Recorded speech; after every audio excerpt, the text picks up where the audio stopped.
This is Live Speak, and I'm Justin the Geek.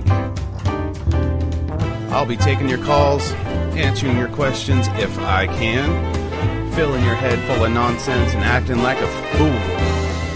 Here we go. Enjoy the show. Welcome everybody, this is Live Speak, and I am Justin the Geek. Happy St. Patrick's Day to my Irish friends out there. Personally, I am a part Irish, and I am not wearing green today, so feel free to pinch me if you see me. Today's going to be a pretty good show. I'm really excited about this one.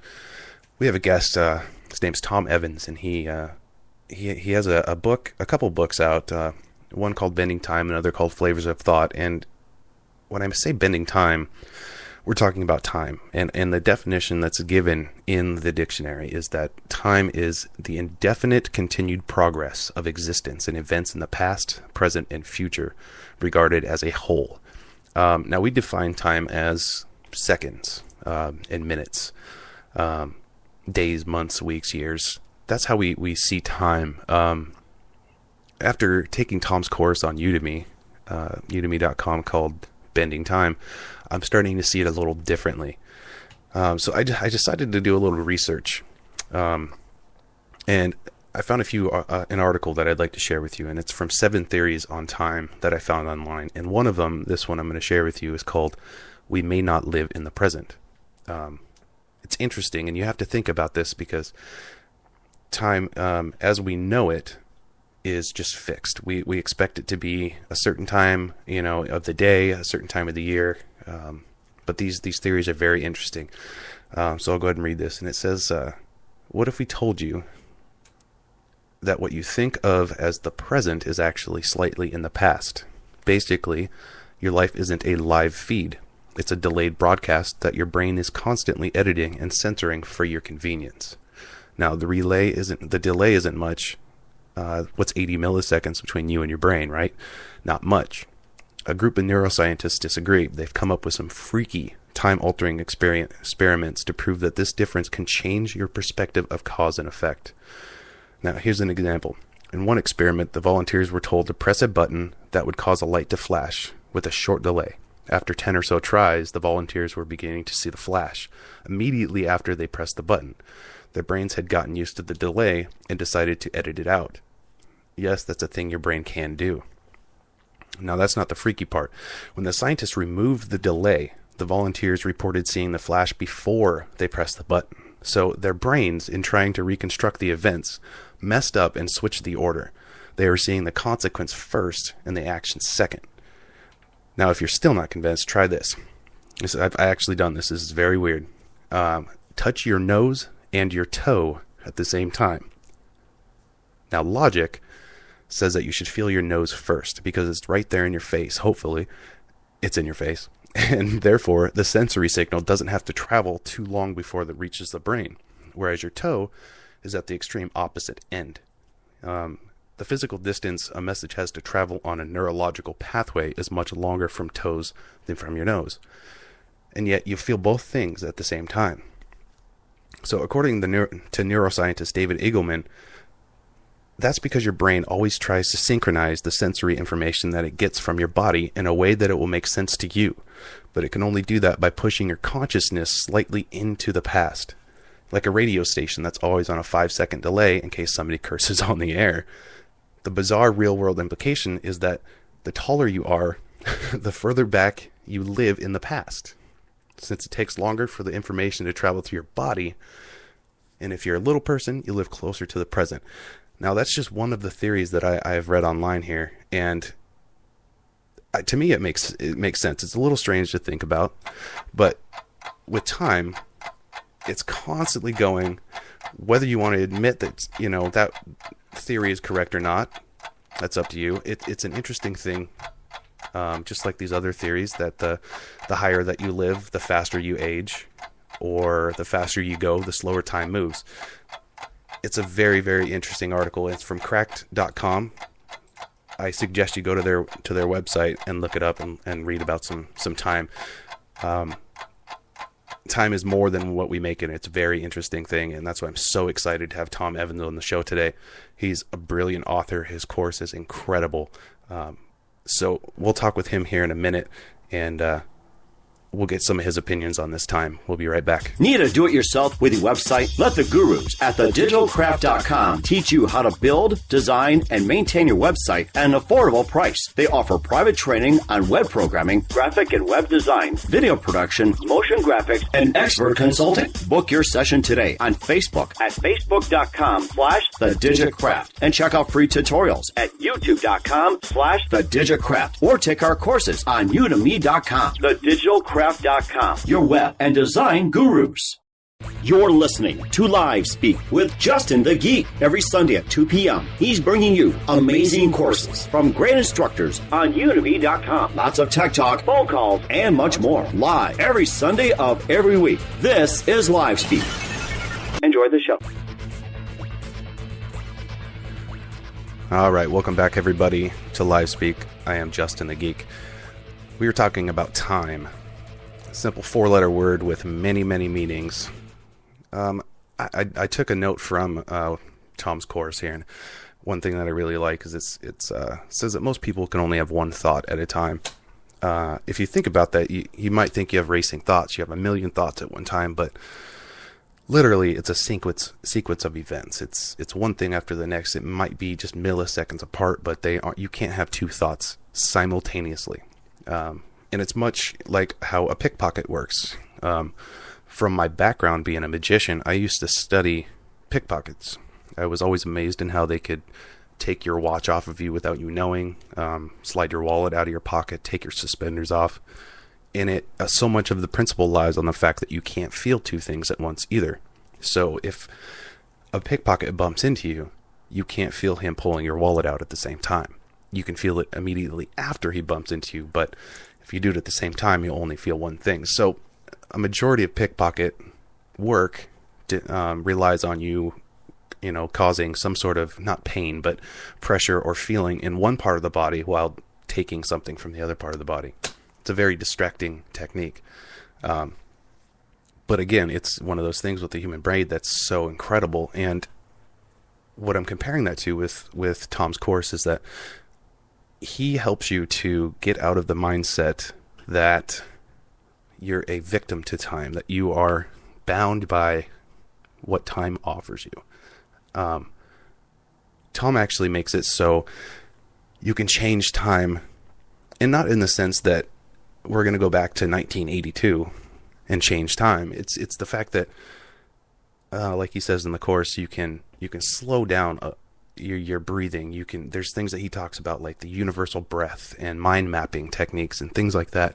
And one huge thing that he talks about is meditation, and I'll let him get more into that here in a minute. But I definitely urge you to go and take his course. Go to udemy.com, search for Bending Time, search for Tom Evans. He's got a couple courses out. You won't regret it. We'll go ahead and get him onto the show here in a second. I'm going to go ahead and throw a song on for you guys, and we'll be right back here in a couple minutes with Tom Evans from Bending Time.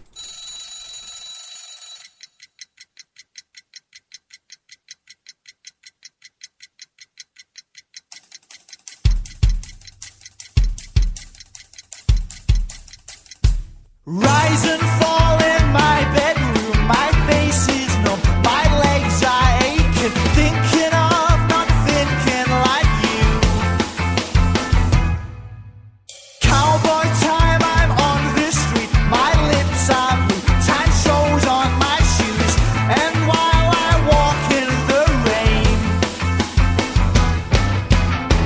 no, it doesn't matter, and it takes so much time. No, it doesn't matter, and it takes so much time. No, it doesn't matter, and it takes so much time. No, it doesn't matter, and it takes so much time. No, it doesn't matter how much time it takes. No, it doesn't matter if it takes all our time.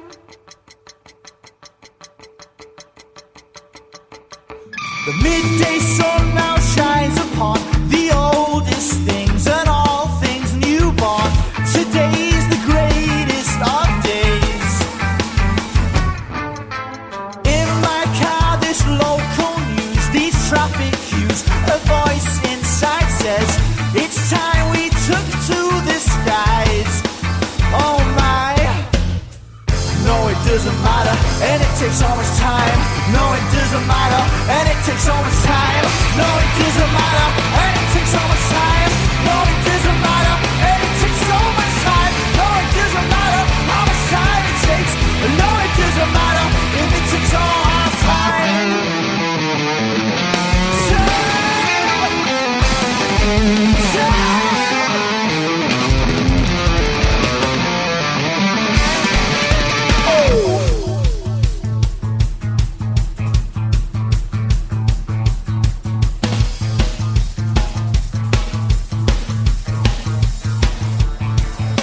Rise and fall in my bedroom. My face is numb, my legs are ache.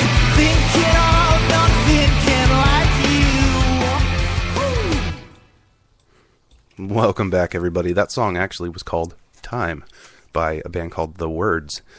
We're talking about time, of course, today, and I have on the show a wonderful author and a great man. His name is Tom Evans. Welcome to the show, Tom. Oh, it's great to be here, Justin. Thanks for inviting me on. Yeah, I'm actually really glad to have you here. We were talking a little bit on the break about time and things like that, and I wanted to ask you, because I was talking about how how time kind of takes 80 milliseconds to get from point A to point B in your body, but you had mentioned something about time clocks. Can you explain what time clocks in the body are? Yeah, the neuroscientists can't find the clock inside us. We've got one clock. It's our breath. That breath and longevity seem to be related. So tortoises breathe about 4 times every minute, giant tortoises, and they live for about 140 years. And elephants breathe about 8 times every minute, and they live for about 80, 90 years. And our natural breathing rate is about 12 to 15 times every minute, and our natural longevity, if you go back 150 years or so, is about 50, 60 years. It's just that our smarts have made us live a bit longer. But literally, if you slow your breathing down, time takes on a different quality, which is quite amazing. Yeah.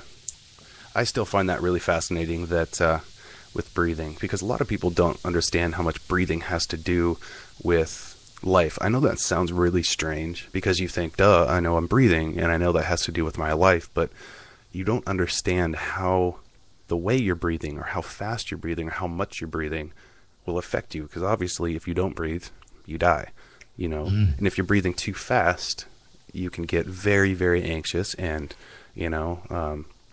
worked up, or you can just be excited. I mean, there's a lot of different things with breathing. And when I read that about how the tortoise and the elephant, the human, and the earth itself take roughly the same number of breaths in a lifetime, it's amazing.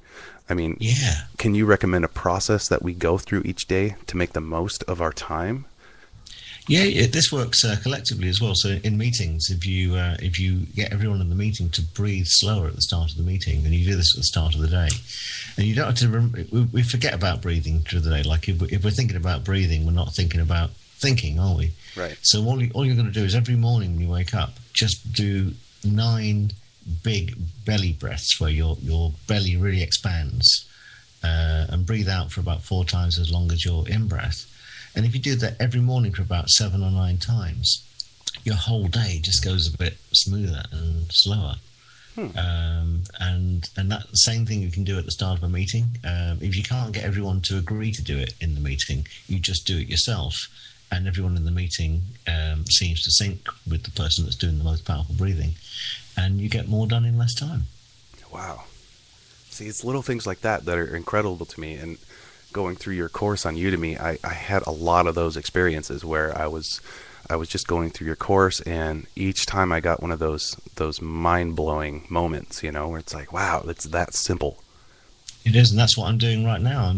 I'm breathing really, really slowly to make sure that whatever happens in this next 45 minutes kind of stretches out, and that everyone gets fantastic value from it all. Right. Yeah, see, and we're going to call it just in time, aren't we? Yes, we are. That works for me.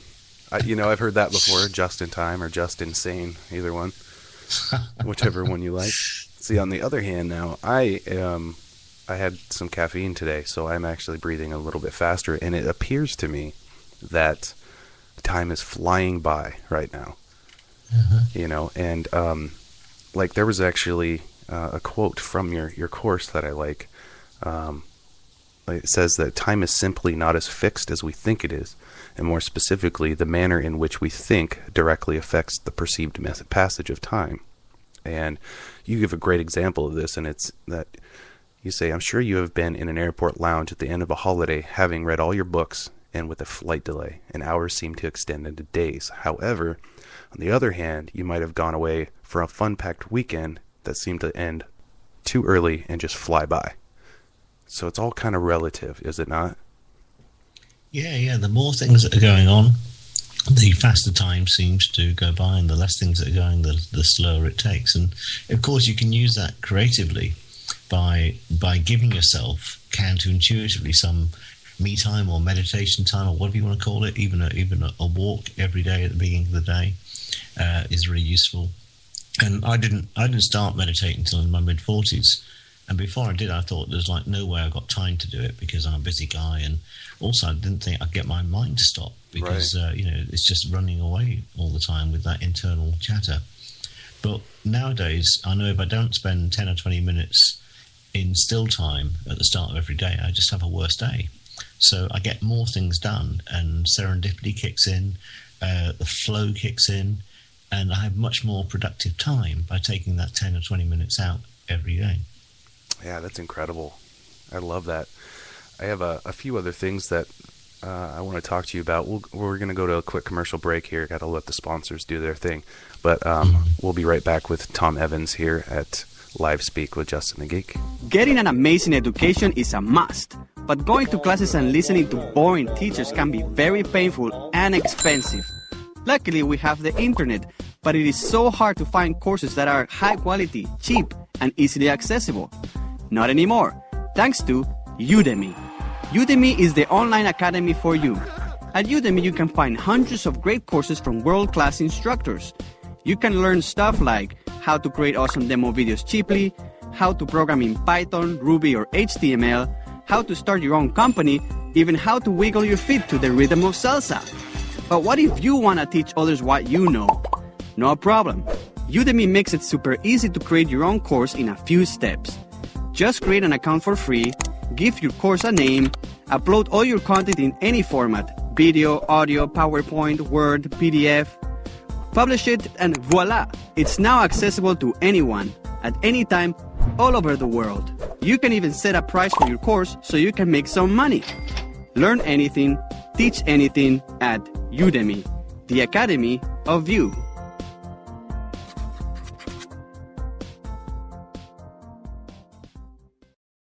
You're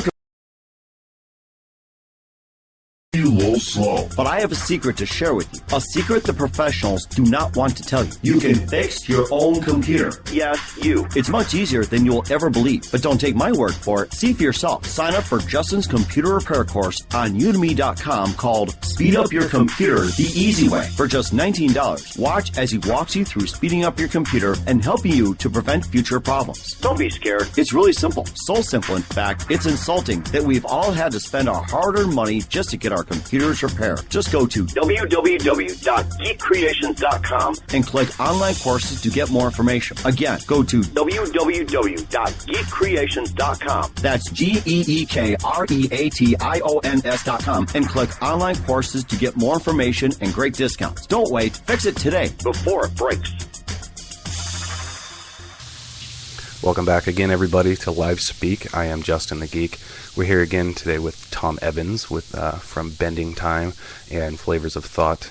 I wanted to ask you something real quick before we get back into the time thing. I know that you were a BBC-trained broadcast engineer. I want to know how you ended up researching the nature and the source of light bulb moments, if you will. Yeah, well, thank you for asking that. Yeah, I started life working at the BBC when I left university, and I studied electronics at university, so I was fascinated by what I'd call electricity, that magic of how can you have, like we're doing now, how can you have this voice coming out at the end of a speaker on the other side of the planet? So I studied how radio and TV worked and got a great job at the BBC. And I was always coming up with ideas. I always had bright ideas, and by the time I was 25, I'd invented a couple of products, and by the time I was 30, I had my own company that was manufacturing these products and shipping them worldwide. And I've been to Las Vegas for the National Association of Broadcasters conference more times than I can remember. Wow. And when I was 45, I thought, well, I flipped my attention from technology to the mind. I thought, well, how can the mind just come up with ideas just like that? You know, how can you just have an idea that happens in less than a second? And this came from my work with, I started working with authors, and specifically I worked with people that were blocked. So I started to work initially at what the blocks were. And I looked at the way that people had different, if you like, areas in their body where they would almost stop the flow of time. So people that weren't loved, they maybe had their heart was blocked, or people that were fearful, they had a block in their gut. And I started to remove these blocks. I went and did some training as a hypnotherapist, and I started to be able to remove these blocks. And as a result of that, I noticed that people seemed to change their relationship with time, and their creativity and productivity shot up hundreds of %.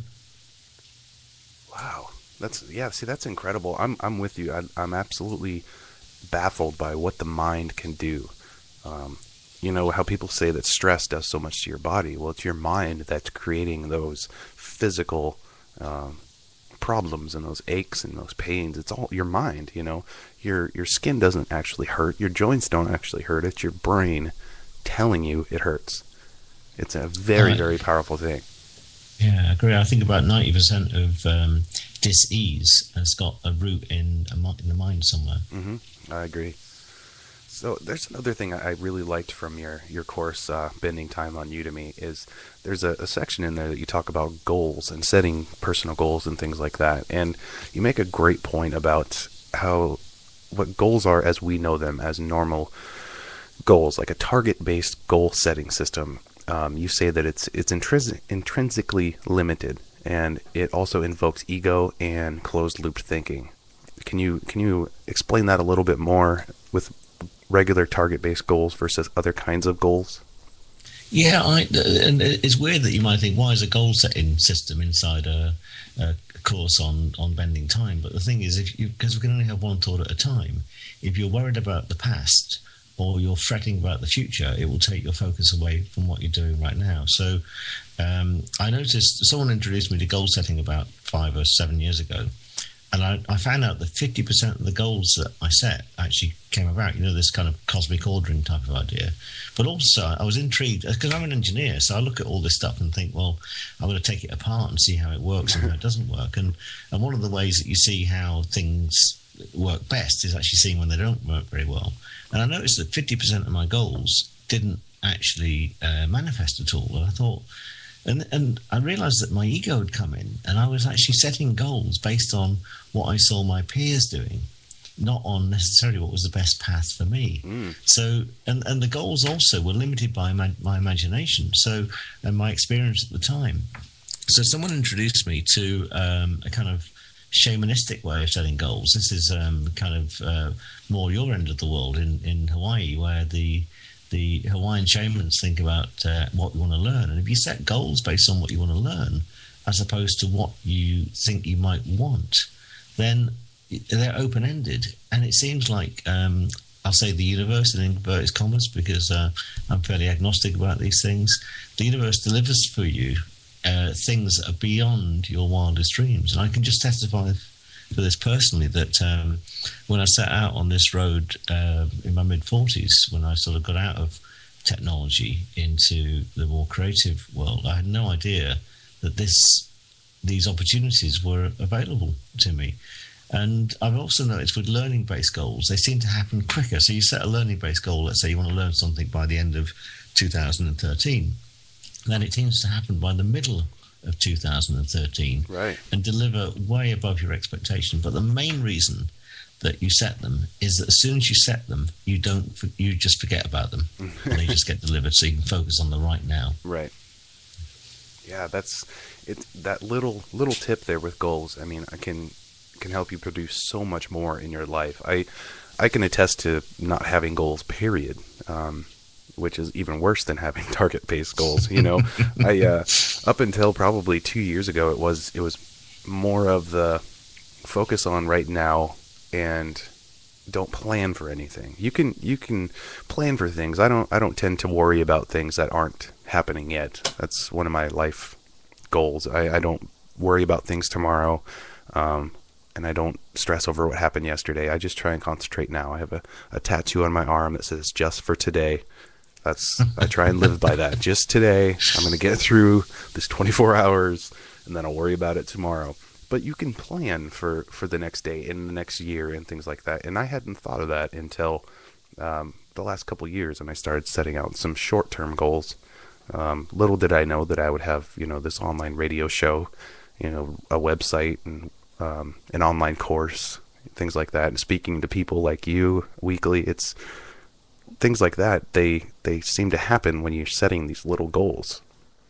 They do, and that's because you're focused on the right now. So you're already, and anyone that's worried about the past or fretting about the future and trying to live in the now, they're at best 33% efficient. So as soon as you've set the future based on what you want to learn, and you free yourself from the blocks of the past, you get up to 90 to 100% efficient. Right.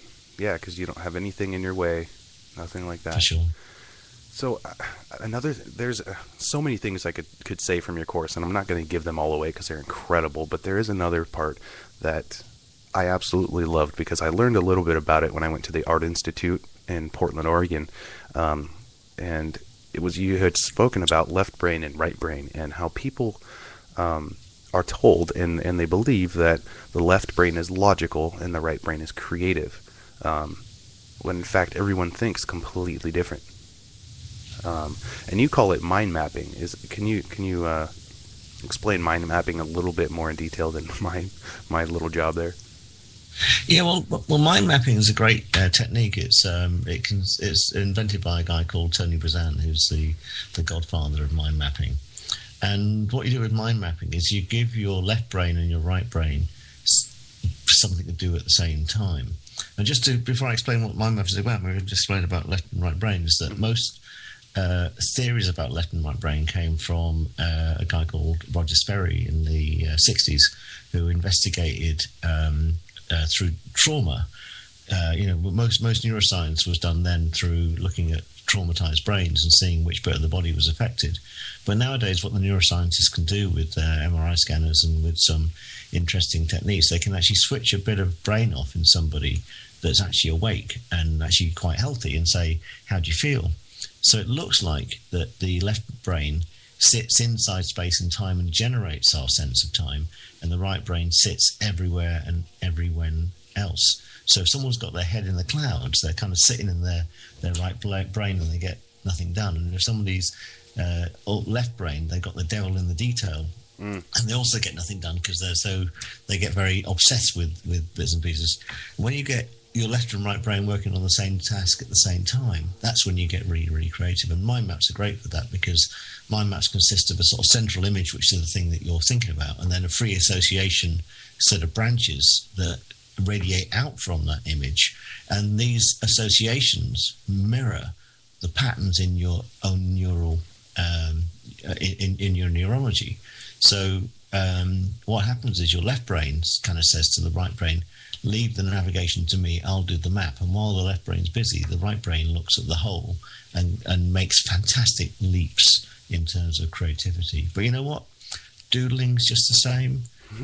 Going out for a walk is fantastic too, because that gets the left and right brain working together, especially if you swing your arms across the central line of your belly. That helps too. So there's loads of little tricks you can do that. So any activity that gets left and right brain working together is good. And so doodling, mind mapping, just going for a walk, absolutely fantastic. Those are great. I remember when I was at the Art Institute, there was our beginning drawing class. Well, for me, it was absolute beginning drawing class, but everyone else seemed to already know how to draw. So we did these warm-up techniques at the beginning, and little did I know that it was like mind mapping. And what we would do is we would draw what's called a vase face. I don't know if you've heard of a vase face Oh, before. I know it, exactly, yeah. Fantastic. Yeah, where you draw a profile of a human face with, the brow, the eyes, the nose, the lips, and the chin, and then you draw the other side exactly the same, and it looks like a vase. Well, what we would do is we take a piece of paper, and we would draw this face profile on the left side of the paper with our right hand. And we draw that profile, and then we'd switch and use our left hand and draw on the right side of the paper. And what it would do is it would switch us over more into the creative thinking and get, left and right brain working together. And what I found was in the exercises that we do, it feels very frustrating when you get into that mode because you're not used to it. It's a very, very strange and new feeling to get into that mode of thinking. So it's frustrating. It's like they told me to try and do everything for a day with your left hand if you're right-handed. It's extremely frustrating, but it also helps your brain. It trains your brain in a certain way too. So it does, and I get people that are very grumpy when I explain that you can have as much time as you need, because then there's no excuse anymore. Because all you've got to do is create the time you need, and all the tasks that you have fit into that time naturally, and then you can't blame anybody. You can't blame old Father Time anymore because you haven't got enough time, because you can just create it. Yeah, that's a really good point. Let's go to a quick music break, and then we'll come back and talk a little bit more about your course, and then maybe your next course, and we might see if we can get some phone calls on here. So we'll be right back with Tom Evans.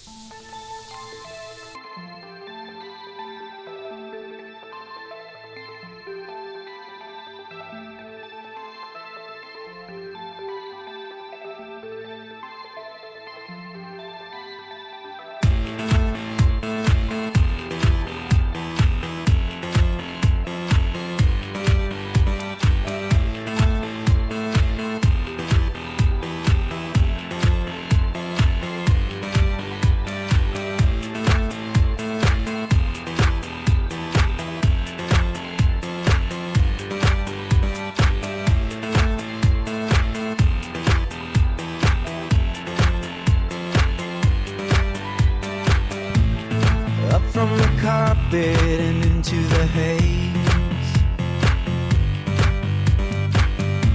the eyes in the concrete have me in a daze.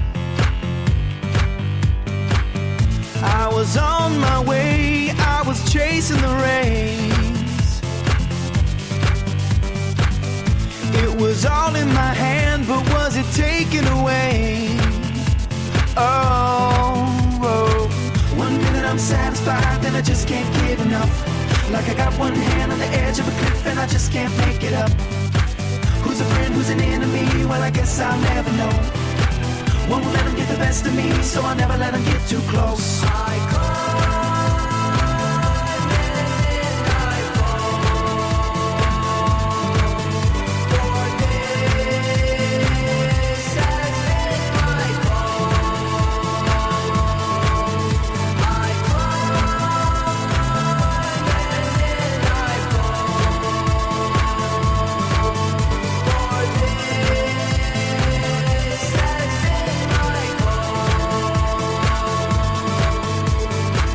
white walls with broken glass, candy to ease the pain. Locked up with spoken laughs, come to defeat my game. Looking for my escape, I hear the sound inside. A compromising state, just like Jekyll and Hyde.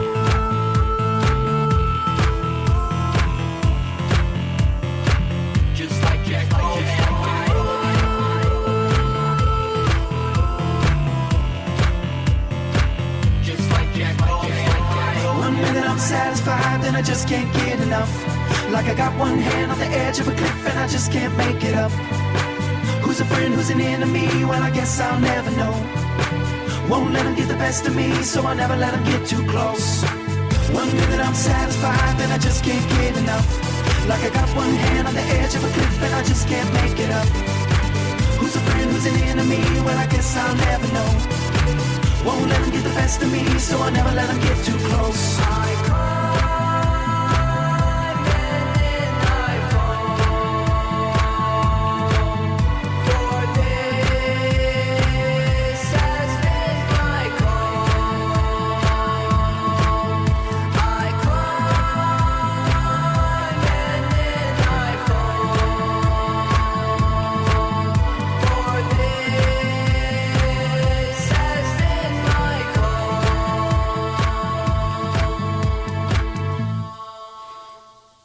Welcome back, everybody. That was the song called Climb by the band Major Parade. My friend Ty Weathers produces for that band, and he allowed me to play that music, so thank you, Ty Weathers.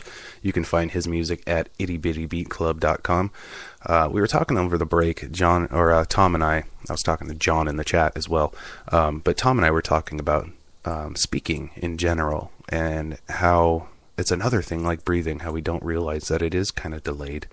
And it's an everyday thing, but it actually takes a lot in your brain. Do you wanna talk about that a little bit more for me, Tom? Yeah, you mentioned the intro about touching your nose and touching your toe, and how there's several milliseconds delay between when you get the sense and when you get the impression.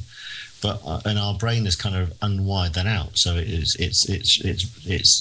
deletes the fact there's a longer delay from your toe to your nose getting to your brain. And the same is true of our speech. So when we have a thought, there's a delay before our voice box vibrates, and it vibrates the airwaves so that the other person can hear it. And when the other person hears it, there's a delay before that hearing turns into thought.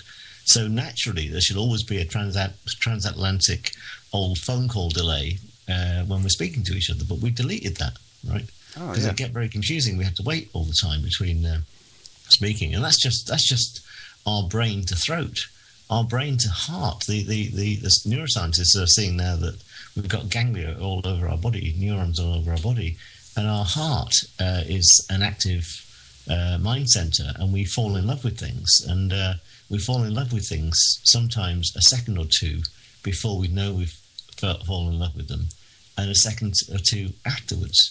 But the most strange organ on our body, the most strange brain in our body, is the gut mind. And our gut mind has got more neurons than a cat's brain, and it starts just above our belly button and extends all the way down to our nether regions. And gut mind has been seen in our eye scanners to be eliciting a response 5 to 10 seconds before we're consciously aware of it. And this could explain why sometimes, the phone rings, but before the phone rings, one, it's about to ring, and two, who's on the other end of it. Oh, so this is kind of like when people say, I have a feeling in my gut, I know what's going to happen. It's like that sort of the thing. Yeah, and the flip side of that is, how many times have you done it? I've done it many times. Oh, man. Where I really wish I trusted my gut on that. Mm-hmm. Yeah, the old hindsight's 20/20 sort of thing. Where you've got it, yeah. So our gut mind's an active mind center. But what happens as we've evolved as humans, our cognitive ability, or this self-aware ability to run this internal dialogue and have thought, is so loud, it kind of overwrites and suppresses the subtle signals that come from our, I'd call them vestigial mind centers of our heart and our gut and our root. Wow. You're blowing my mind today, Tom. I love this. It's incredible. The human mind is so amazing to me, and the fact that this is all coming from an engineer. This is not, you're an engineer. It seems like you're in a completely different realm than you should be, but yet you know so much about it. It's like you were meant to know this. Do you feel that way?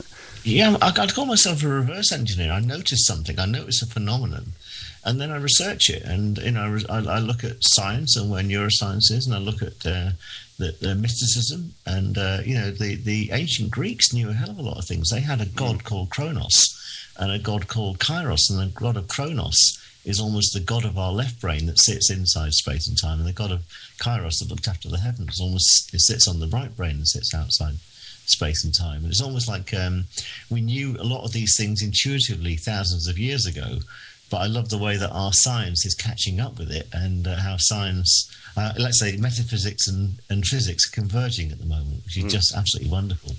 Oh yeah, absolutely. I'm a huge fan of physics. I'm a huge fan of the things that don't make sense. Like one of the basic physics rules is that if you take a bullet, like from a gun, and you hold the bullet next to your gun, and you drop the bullet and fire the gun at the same time, which is going to hit first? The one you drop, or the one you shoot? And the fact is, as the theory goes, is that they both should hit at the same time. And to me, that had always blown my mind. That is so strange. You think, how is that possible? But that's just how it is. I love physics, and it has to do with the math, and if you put that together with metaphysics, I don't even know what could happen. Well, all physics starts with observation, and with me, when I started to meditate in my mid-40s, I started to notice weird stuff, so I started to research it and see if it's reproducible, and then if it was reproducible, how it wasn't just an interesting phenomenon, but how could we use that? So I'll give you a good example of that, is that this might be imagination, but it kind of works. One of the things, I work a lot with authors, and one of the things I do is get them to imagine that they tune into their future self that knows the words and the title of their book they haven't written yet, and get those words sent back from the future to the present. Now, it might be an imaginative thing, but it really, really works. Wow. I hope everyone that's listening right now is speechless like I am right now, because this is one of the topics that I've been waiting to talk about for a while now, and the fact that I got to take your course, I mean, is incredible. That I really, really can't explain how good his course is. You need, the people that are listening right now and the people that are going to listen tomorrow, you need to go to udemy.com/bendingtime, and you can just search for Bending Time if you want. Search for Tom Evans. Go to my website if you want, geekcreations.com, and I'll throw some information on there. I believe you did come up with a coupon code for the listeners, did you not? Yeah, it's called Just in Time. That's right, Just in Time. And what kind of a deal are you giving on that? I think that's, is it $33 off? So it's like 33%? Yeah, I think it was about 33% off. That's an amazing deal right there. And I'll put that coupon code on my website as well, and in the show notes after the show. But I really want to thank you for being on the show, Tom. It has been a pleasure.